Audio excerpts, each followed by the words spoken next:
अस्सलाम वालेकुम। खुद को बेहतर बनाने के सफ़र में कभी न कभी एक ऐसा लम्हा आता है जब लगता है कि बस सब कुछ ख़त्म हो गया है। एक गलती और सालों की मेहनत पर पानी फिरता हुआ महसूस होता है। इसे कहते हैं रीलैप्स, यानी दोबारा फिसल जाना। और सच पूछें तो ये एहसास मुकम्मल नाकामी से कम नहीं होता। जरा उस लम्हे को सोचें, आप एक लंबे अरसे से खुद पर काबू रखे हुए हैं। आपको लग रहा है कि बस अब दुनिया फतह हो जाएगी, लेकिन फिर अचानक एक कमज़ोर लम्हे में हिम्मत जवाब दे जाती है। सिर्फ 5 मिनट की लज्जत और फिर सब खत्म। वो जीत का जो एहसास होता है ना, वो फौरन एक गहरी खाई में जा गिरता और इसके बाद जो तूफान उठता है वो शदीद शर्मिंदगी, जबरदस्त पछतावे और दिल पर एक भारी बोझ का होता है। जहन में बस एक ही आवाज गूंज रही होती है, मैं कभी नहीं बदल सकता।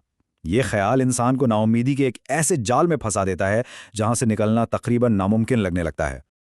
लेकिन आज हम इसी नाउम्मीदी से निकलकर दोबारा उठ खड़े होने का एक वाज़ेह रास्ता देखेंगे। हम समझेंगे कि ये रीलैप्स का चक्कर है क्या, इसे नाकामी के बजाय एक सबक कैसे बनाया जाए, दिमाग हमें धोखा कैसे देता है, इससे बहाली का एक अमली मंसूबा क्या है, इसके बाद के खतरात क्या हैं और आखिर में वापसी कैसे की जाए।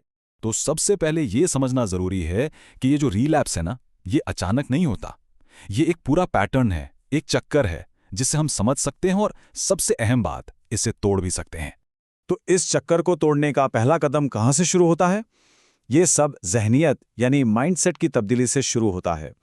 हमें इस फिसल जाने के पूरे तजुर्बे को एक बिल्कुल नए ज़ाविये से देखने की ज़रूरत है। अब ज़रा इस स्लाइड पे एक नज़र डालें।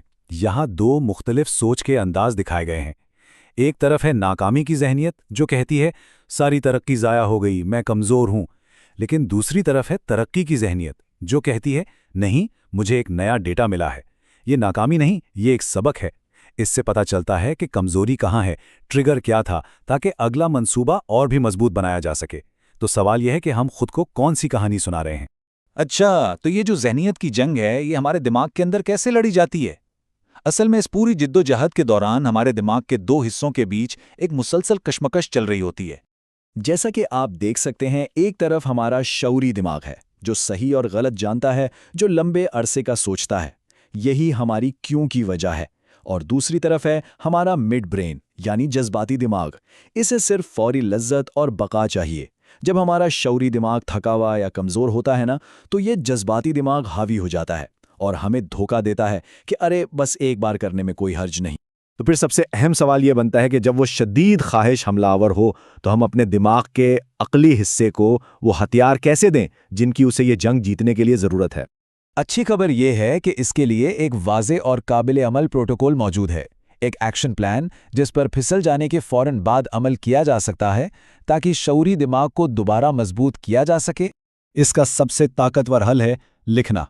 पहला कदम, जैसे ही आप गिरें फौरन अपने दर्द को लिखें, शर्मिंदगी और पछतावे के उन शदीद एहसासात को, उन्हें तफसील से बयान करें। दूसरा कदम, अपने क्यों को दोहराएं, आखिर ये आदत छोड़ना क्यों चाहते थे। और तीसरा कदम, एक नया मंसूबा बनाएं। सोचें कि अगर वक्त में 5 मिनट पीछे जा सकते तो क्या मुख्तलिफ करते।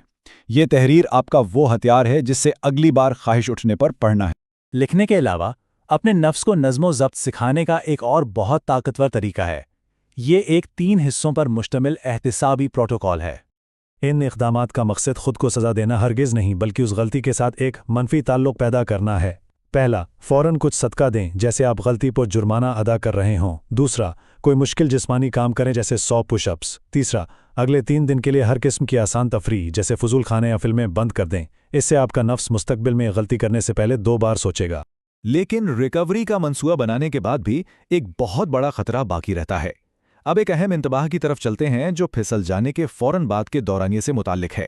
इसे कहते हैं चीज़र इफ़ेक्ट। ये बहुत ख़तरनाक है।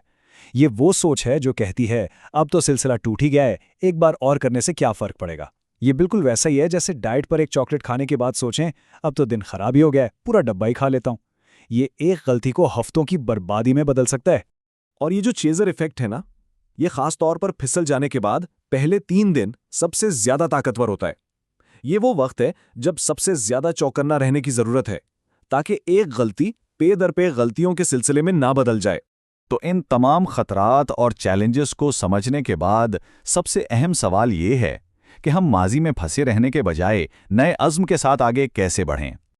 اور اس کا جواب اس آیت میں چھپا ہے کہ انسان کو وہی ملتا ہے جس کی وہ کوشش کرتا ہے۔ یہ شاندار طریقے سے اس خیال کی وضاحت کرتی ہے کہ کوشش خود ہی سب سے اہم ہے۔ اس جنگ کو لڑنے کا عمل ہی ایک فتح ہے، چاہے راستے میں ٹھوکریں ہی کیوں نہ لگیں، محنت کبھی ضائع نہیں ہوتی۔ تو آخری پیغام ہے انکار اور تجدید کا۔ ماضی کو بھول جائیں، اس سے سبق سیکھیں اور آج ہی ایک نئے مضبوط باب کے آغاز کا اعلان کریں۔ اگر آپ گرے ہیں تو اس کا مطلب ہے کہ آپ چل رہے تھے۔ آپ ان کروڑوں لوگوں سے 1000 گنا بہتر ہیں جنہوں نے کبھی کوشش بھی نہیں کی۔ اٹھیں، گھر جھاڑیں اور سفر دوبارہ شروع کریں۔ ہمت نہ ہاریں۔